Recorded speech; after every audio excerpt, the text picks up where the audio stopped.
PC tips and ട്രിക്സിലേക്ക് ഏവർക്കും സ്വാഗതം. വരുന്ന അസിസ്റ്റന്റ് സെയിൽസ്മാൻ പരീക്ഷയ്ക്ക് തയ്യാറെടുക്കുന്നവർക്ക് വേണ്ടിയിട്ടുള്ള ക്ലാസ്സുകളാണ് നമ്മുടെ ചാനലിലൂടെ നമ്മൾ പ്രൊവൈഡ് ചെയ്യുന്നത്.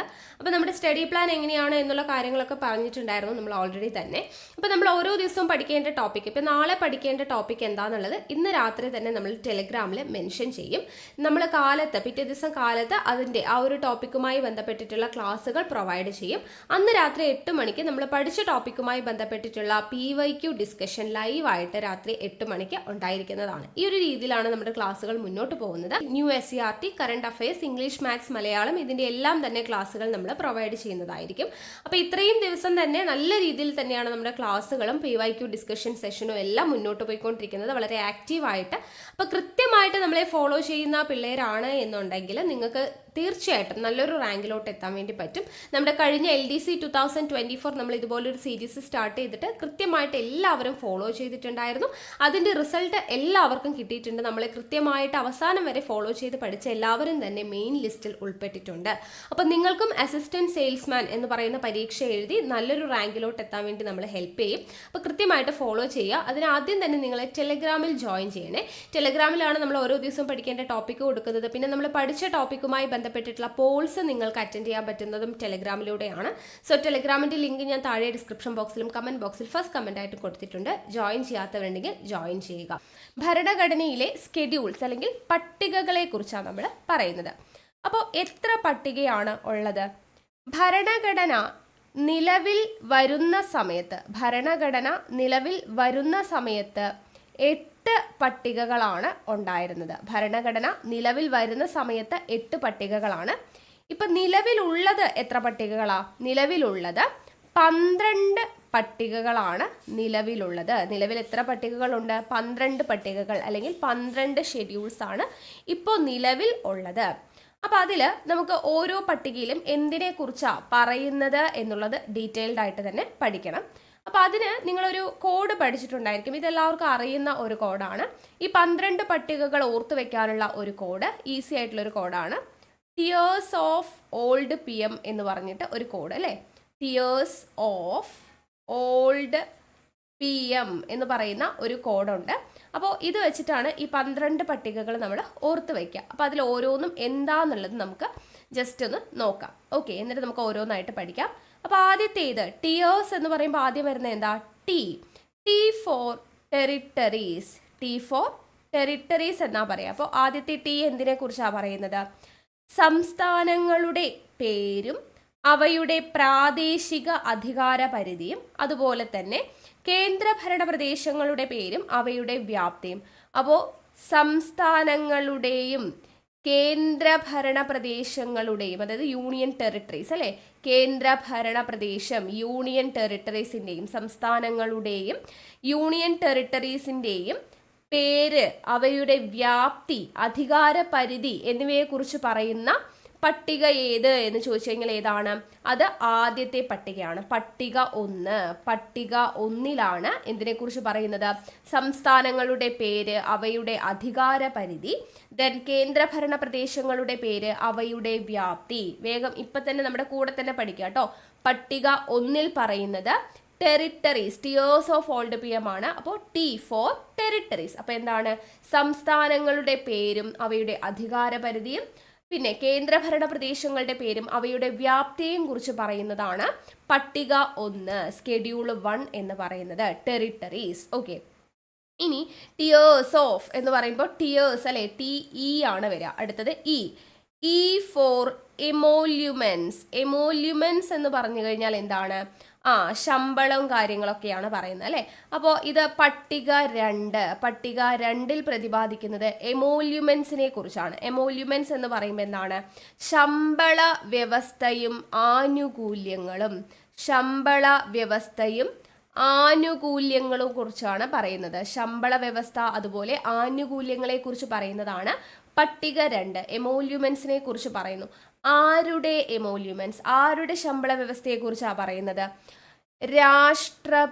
രാഷ്ട്രപതിയുടെ ശമ്പളം, അതുപോലെ തന്നെ സംസ്ഥാനത്തെ ഗവർണർമാരുടെ ശമ്പളത്തെ കുറിച്ച്, ലോക്സഭ അതുപോലെ തന്നെ ഡെപ്യൂട്ടി സ്പീക്കർ, ലോക്സഭാ സ്പീക്കർ അതുപോലെ തന്നെ deputy speaker, Lok Sabha speaker, deputy speaker എന്നിവരുടെ ശമ്പളത്തെക്കുറിച്ച് പ്രതിപാദിക്കുന്നു. അതുപോലെ തന്നെ രാജ്യസഭ ചെയർമാൻ, രാജ്യസഭ ചെയർമാന്റെ ശമ്പളത്തെക്കുറിച്ച് പ്രതിപാദിക്കുന്നു. അതുപോലെ തന്നെ Rajya Sabha deputy chairman, രാജ്യസഭയുടെ deputy chairman അദ്ദേഹത്തിന്റെ ശമ്പളത്തെക്കുറിച്ച്. അതുപോലെ തന്നെ സംസ്ഥാന നിയമനിർമ്മാണ സഭയിലെ സ്പീക്കർ, ഇവിടെ നമ്മൾ ലോക്സഭാ സ്പീക്കറും ഡെപ്യൂട്ടി സ്പീക്കറും പറഞ്ഞു. അതുപോലെ തന്നെയാണ് സംസ്ഥാന നിയമസഭയിലെ സ്പീക്കറുടെ ശമ്പളം, നിയമസഭാ സ്പീക്കർ, നിയമസഭാ സ്പീക്കറുടെ ശമ്പളം, നിയമസഭയിലെ ഡെപ്യൂട്ടി സ്പീക്കറുടെ ശമ്പളം, നിയമസഭയിലെ ഡെപ്യൂട്ടി സ്പീക്കറുടെ ശമ്പളം, സംസ്ഥാന നിയമനിർമ്മാണ സമിതിയിലെ ചെയർമാൻ, നിയമനിർമ്മാണ സമിതിയിലെ ചെയർമാന്റെ ശമ്പളത്തെക്കുറിച്ച് പ്രതിപാദിക്കുന്നു. അതുപോലെ തന്നെ സംസ്ഥാന നിയമനിർമ്മാണ സമിതിയിലെ ഡെപ്യൂട്ടി ചെയർമാന്റെ ശമ്പളത്തെക്കുറിച്ച് പ്രതിപാദിക്കുന്നു. സുപ്രീം കോടതി ജഡ്ജിമാരുടെ ശമ്പളം, സുപ്രീം കോടതി ജഡ്ജിമാരുടെ ശമ്പളം, ഹൈക്കോടതി ജഡ്ജിമാരുടെ ശമ്പളം, ഹൈക്കോടതി ജഡ്ജിമാരുടെ ശമ്പളം, CAG controller and auditor general ഇവരുടെ എല്ലാം ശമ്പളത്തെക്കുറിച്ച് പ്രതിപാദിക്കുന്ന പട്ടിക ഏത് എന്ന് ചോദിച്ചു കഴിഞ്ഞാൽ ഏതാണ്? അത് പട്ടിക 2ആണ്, സ്കെഡ്യൂൾ 2ആണ് കേട്ടോ. അപ്പോൾ ഇത് ഇമ്പോർട്ടൻ്റ് ആണ്. രാഷ്ട്രപതി, governor, Lok Sabha speaker, deputy speaker, രാജ്യസഭാ ചെയർമാൻ, രാജ്യസഭാ ഡെപ്യൂട്ടി ചെയർമാൻ, നിയമസഭാ സ്പീക്കർ, നിയമസഭാ ഡെപ്യൂട്ടി സ്പീക്കർ, നിയമനിർമ്മാണ സഭയുടെ ചെയർമാൻ, ഡെപ്യൂട്ടി ചെയർമാൻ, സുപ്രീം കോടതി ജഡ്ജി, ഹൈക്കോടതി judge, controller and auditor general ഇവരുടെ എല്ലാം ശമ്പള വ്യവസ്ഥകളെക്കുറിച്ചും ആനുകൂല്യങ്ങളെക്കുറിച്ചും പ്രതിപാദിക്കുന്ന പട്ടികയാണ് പട്ടിക 2 എന്ന് പറയുന്നത്. അപ്പോൾ എമോല്യുമെന്റ്സിനെ കുറിച്ച് പ്രതിപാദിക്കുന്നു. അപ്പൊ TE കഴിഞ്ഞു. ഇനി A അല്ലേ? TEA ആണ് പറയുന്നത്, ടിയേഴ്സ് എന്നല്ലേ പറയുന്നത്. അപ്പൊ A ഫോർ അഫർമേഷൻ. അഫർമേഷൻ എന്ന് പറഞ്ഞാൽ എന്താണ്? അഫർമേഷൻ എന്ന് പറഞ്ഞാൽ ഓത്ത്. ഓക്കെ, നമ്മൾ സത്യപ്രതിജ്ഞ എന്ന് പറയത്തില്ലേ, അഫർമേഷൻ അല്ലെങ്കിൽ ഓത്തിനെ കുറിച്ചാണ് പ്രതിപാദിക്കുന്നത്. നമ്മൾ A ആണ് ഇവിടെ എടുക്കുന്നത്, അഫർമേഷൻ. അപ്പൊ TEA, ടിയേഴ്സ് എന്ന് എഴുതുമ്പോൾ TEA ആണ് വരുന്നത്. So A four affirmation. അപ്പോൾ ആരുടെ സത്യപ്രതിജ്ഞയെ കുറിച്ച് അല്ലെങ്കിൽ ആരുടെ അഫർമേഷനെ കുറിച്ചാണ് പ്രതിപാദിക്കുന്നത്? കേന്ദ്ര മന്ത്രിമാർ, കേന്ദ്ര മന്ത്രിമാരുടെ സത്യപ്രതിജ്ഞ, പാർലമെന്റ് അംഗങ്ങളുടെ സത്യപ്രതിജ്ഞ, പാർലമെന്റ് അംഗങ്ങളുടെ സത്യപ്രതിജ്ഞ, സുപ്രീം കോടതി ജഡ്ജിമാരുടെ സത്യപ്രതിജ്ഞ, സുപ്രീം കോടതി ജഡ്ജിമാരുടെ സത്യപ്രതിജ്ഞ, CAG controller and auditor general of ഇന്ത്യയുടെ സത്യപ്രതിജ്ഞ, സംസ്ഥാന മന്ത്രിമാർ, സംസ്ഥാന മന്ത്രിമാരുടെ സത്യപ്രതിജ്ഞ, അതുപോലെ തന്നെ സംസ്ഥാന നിയമനിർമ്മാണ സഭയിലെ അംഗങ്ങളുടെ സത്യപ്രതിജ്ഞ, നിയമനിർമ്മാണ സഭ അംഗങ്ങളുടെ സത്യപ്രതിജ്ഞ, അതുപോലെ തന്നെ ഹൈക്കോടതി ജഡ്ജിമാരുടെ സത്യപ്രതിജ്ഞ ഇവരുടെ എല്ലാം സത്യപ്രതിജ്ഞയെക്കുറിച്ച് പ്രതിപാദിക്കുന്ന പട്ടികയാണ് ഏത്? പട്ടിക 3. പട്ടിക 3ലാണ് പ്രതിപാദിക്കുന്നത്. അപ്പൊ നമ്മൾ ഒരു ഓർഡറിലാണ് പഠിക്കുന്നത് അല്ലേ. അപ്പൊ ആദ്യം T ആയിരുന്നു, പട്ടിക 1 T ആയിരുന്നു. T4 എന്തായിരുന്നു? ടെറിട്ടറീസ് അല്ലെ, സംസ്ഥാനങ്ങളുടെ പേര്, അധികാരപരിധി, യൂണിയൻ ടെറിട്ടറീസിന്റെ പേര്, വ്യാപ്തി എന്നിവയെ കുറിച്ച് പ്രതിപാദിക്കുന്നു. E4 എമോല്യുമെന്റ്സ്, രാഷ്ട്രപതിയുടെയും ഹൈക്കോടതി ജഡ്ജ്, സുപ്രീം കോടതി judge, Lok Sabha speaker, Lok Sabha deputy speaker, സംസ്ഥാന നിയമസഭാ സ്പീക്കർ, നിയമസഭാ ഡെപ്യൂട്ടി സ്പീക്കർ, രാജ്യസഭാ ചെയർമാൻ, രാജ്യസഭാ ഡെപ്യൂട്ടി ചെയർമാൻ, സുപ്രീം കോടതി ഹൈക്കോടതി ജഡ്ജിമാർ ഇവരുടെ എല്ലാം എമോല്യുമെന്റ്സിനെ കുറിച്ച് പ്രതിപാദിച്ചതാണ് പട്ടിക 2. Then 3 A four affirmation. ആരുടെയൊക്കെ അഫർമേഷൻ ആണ്? കേന്ദ്രമന്ത്രിമാർ, പാർലമെന്റ് അംഗം, സുപ്രീം കോടതി ജഡ്ജി, ഹൈക്കോടതി judge, controller and auditor general, സംസ്ഥാന മന്ത്രിമാർ, നിയമനിർമ്മാണ സഭാംഗങ്ങൾ, പാർലമെന്റ് അംഗങ്ങൾ ഇവരുടെ എല്ലാം അഫർമേഷൻ അല്ലെങ്കിൽ സത്യപ്രതിജ്ഞയെക്കുറിച്ച് പ്രതിപാദിക്കുന്ന പട്ടികയാണ് പട്ടിക 3. ഇനി അടുത്തത് പട്ടിക 4. പട്ടിക 4 എന്തായിരിക്കും? 6 ആണ് വരുന്നത് പട്ടിക 4. അപ്പോൾ പട്ടിക 4 എന്തിനെ കുറിച്ചാണ് പ്രതിപാദിക്കുന്നത് എന്ന് ചോദിച്ചു കഴിഞ്ഞാൽ 6 ആണ്. 6 എന്ന് പറഞ്ഞാൽ എന്താണ്? R ഫോർ രാജ്യസഭ എന്ന് ഓർത്തു വെക്കുക കേട്ടോ, രാജ്യസഭ. അതായത് പട്ടിക 4ൽ പറയുന്നത് ഓരോ സംസ്ഥാനത്തിനും കേന്ദ്രഭരണ പ്രദേശത്തിനുമുള്ള രാജ്യസഭാ സീറ്റുകളുടെ വിഭജനത്തെ കുറിച്ചാണ്. രാജ്യസഭാ സീറ്റുകളുടെ വിഭജനം. ഓരോ സംസ്ഥാനത്തിനും കേന്ദ്രഭരണ പ്രദേശത്തിനുമുള്ള രാജ്യസഭാ സീറ്റുകളുടെ വിഭജനത്തെക്കുറിച്ച് പ്രതിപാദിക്കുന്നതാണ് പട്ടിക 4. അപ്പൊ പട്ടിക 4 R4 രാജ്യസഭാ സീറ്റുകളുടെ വിഭജനം. രാജ്യസഭാ സീറ്റുകളുടെ വിഭജനം എന്നുള്ളത് ഓർത്തിരിക്കുക. ഇനി അപ്പൊ പട്ടിക 5 എന്തായിരിക്കും? ടിയേഴ്സ് എന്നല്ലേ പറഞ്ഞത്. അപ്പൊ എസ് ആണ് വരിക. പട്ടിക 5 എസ് ആണ് വരുന്നത്. അപ്പൊ എന്താണ് പട്ടിക 5ൽ പറയുന്നത്? S4 എന്താ? Scheduled areas. സ്കെഡ്യൂൾഡ് ഏരിയാസ് എന്നുള്ളതാണ് എസ് വരുന്നത് കേട്ടോ. അപ്പൊ എന്താണ്? പട്ടിക വിഭാഗ പ്രദേശങ്ങളും പട്ടികവർഗക്കാരുടെ ഭരണവും നിയന്ത്രണവും സംബന്ധിച്ച വ്യവസ്ഥകളാണ് കേട്ടോ. പട്ടിക വിഭാഗ പ്രദേശങ്ങളും പട്ടികവർഗക്കാരുടെ ഭരണവും നിയന്ത്രണവും സംബന്ധിച്ച വ്യവസ്ഥകൾ, അതാണ് സ്കെഡ്യൂൾഡ് ഏരിയ എന്ന് പറയുന്നത്. പട്ടിക 5ൽ എന്താ പറയുന്നത്? പട്ടിക വിഭാഗ പ്രദേശങ്ങളും SC ST എന്നുള്ള വിഭാഗം ഉണ്ടല്ലോ, അപ്പൊ അതാണ് പറയുന്നത്. പട്ടിക വിഭാഗ പ്രദേശങ്ങളും പട്ടികവർഗക്കാരുടെ ഭരണവും നിയന്ത്രണവും സംബന്ധിച്ചിട്ടുള്ള വ്യവസ്ഥകളെ കുറിച്ചാണ് പറയുന്നത് സ്കെഡ്യൂൾഡ് ഏരിയാസിൽ. ഓക്കെ, ഇനി അടുത്തത് 6. പട്ടിക 6ൽ എന്താ പറയുന്നത്? പട്ടിക 6ൽ പറയുന്നത് ടിയേഴ്സ് ഓഫ് എന്നാണ് പറഞ്ഞത്. അപ്പൊ അതിൽ ഓഫില് ഓ എന്ന് പറയുന്നത് എന്തിനെ കുറിച്ചാണ് പ്രതിപാദിക്കുന്നത്? ഇവിടെ O for other scheduled areas ആണ് കേട്ടോ. അപ്പോൾ പട്ടിക 6 പറയുന്നത് അതർ സ്കെഡ്യൂൾഡ് ഏരിയാസ്. ഓക്കെ, മറ്റ് സ്കെഡ്യൂൾഡ് ഏരിയാസിനെ കുറിച്ചാണ് പറയുന്നത്. അതായത് എവിടേക്കാണ്? അസം, മേഘാലയ, മിസോറാം, ത്രിപുര എന്നീ സംസ്ഥാനങ്ങളിലെ ഗോത്രവിഭാഗങ്ങളുടെ ഭരണത്തെ കുറിച്ചാണ് പറയുന്നത് കേട്ടോ.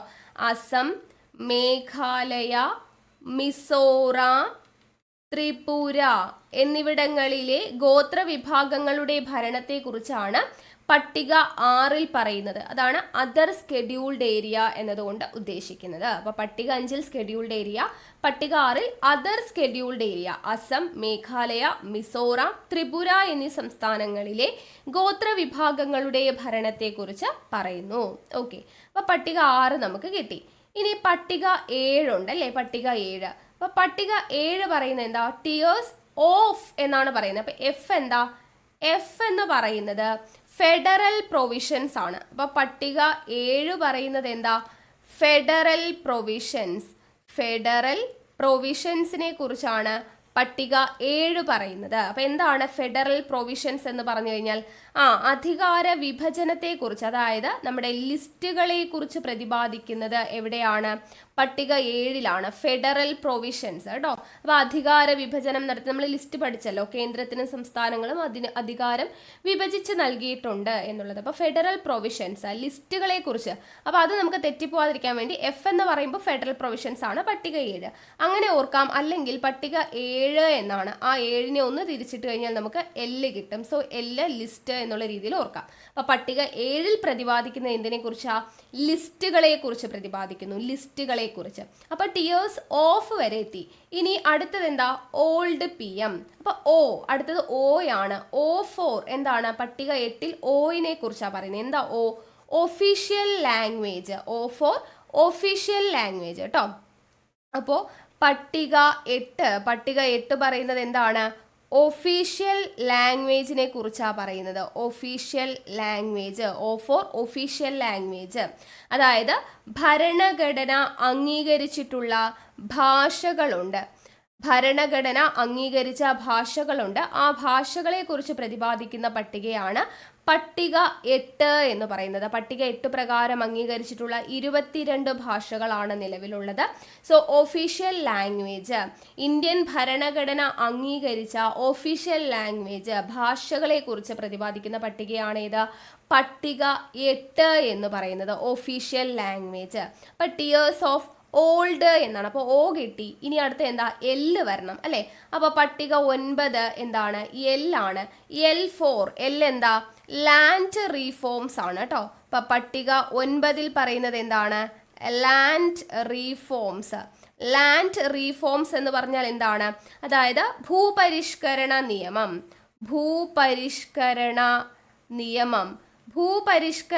നിയമം ഈ പറയുന്ന 1951 ഒന്നാം ഭരണഘടനാ ഭേദഗതി നമ്മൾ പഠിച്ചിട്ടുണ്ടായിരുന്നു അല്ലെ ഇന്നലെ.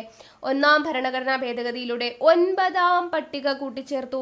എന്നിട്ട് നമ്മൾ പറഞ്ഞു ഓ അല്ലെ, ഒന്നാം 9ാം ഒരുപോലെ വരുന്നത് 2 മാത്രമേ ഉള്ളൂ. അപ്പോൾ ഒന്നാം ഭരണഘടനാ ഭേദഗതിയിലൂടെ 1ാം പട്ടിക കൂട്ടിച്ചേർത്തു എന്ന് പഠിച്ചു. 9ാം പട്ടിക കൂട്ടിച്ചേർത്തു എന്ന് പറഞ്ഞു. അപ്പൊ ഭൂപരിഷ്കരണ നിയമം എന്ന് പറയുന്നത്, അതിനെക്കുറിച്ചാണ് പട്ടിക 9ൽ പറയുന്നത്. Land reforms. ഓക്കെ, ഇനി അടുത്തത് ഓൾഡ്, OLD. ഡി എന്ന് പറയുന്നത് എന്താണ്? 10. പട്ടിക 10ൽ എന്താണ് പറയുന്നത്? D ഫോർ ഡിഫെക്ഷൻ എന്നുള്ളത് ഓർത്താ മതി. സോ ആന്റി ഡിഫെക്ഷൻ ലോ ആണ് പറയുന്നത്. പട്ടിക 10ൽ പറയുന്നത് എന്താ? Anti defection law. ഇത് നമ്മൾ കഴിഞ്ഞ ദിവസം നമ്മൾ പഠിച്ചു, ഭേദഗതി പഠിച്ചപ്പോൾ 52ാം ഭേദഗതി 5x2 10, 10ാം പട്ടിക കൂട്ടിച്ചേർത്തു, കൂറുമാറ്റ നിരോധന നിയമം പഠിച്ചു അല്ലെ. അപ്പൊ കൂറുമാറ്റ കാരണത്തിന്മേലുള്ള അയോഗ്യത സംബന്ധിച്ച വ്യവസ്ഥകൾ ഉൾപ്പെടുത്തിയിരിക്കുന്നതാണ് പട്ടിക 10. അപ്പോൾ 52ാം ഭേദഗതിയിലൂടെ ഉൾപ്പെടുത്തിയിട്ടുള്ള പട്ടികയാണ് പട്ടിക 10 എന്ന് നമ്മൾ പഠിച്ചു. അപ്പൊ ആന്റി ഡിഫെക്ഷൻ ലോ കൂറുമാറ്റ കാരണത്തിന്മേലുള്ള യോഗ്യത സംബന്ധിച്ച വ്യവസ്ഥകൾ ഉൾപ്പെടുത്തിയിരിക്കുന്ന പട്ടികയാണ് പട്ടിക 10 എന്ന് പറയുന്നത്. അപ്പോൾ ഓൾഡായി. ഇനി എന്താ ഉള്ളത്? പി എം എന്ന് പറയുമ്പോൾ ആദ്യം പി ഫോർ എന്താണ്? പട്ടിക 11ൽ പറയുന്നത് എന്താ? പഞ്ചായത്തിനെ കുറിച്ച്. ഇത് നമ്മൾ പഠിച്ചു അല്ലെ. പട്ടിക 11ൽ എന്തിനെ കുറിച്ചാണ് പറയുന്നത്?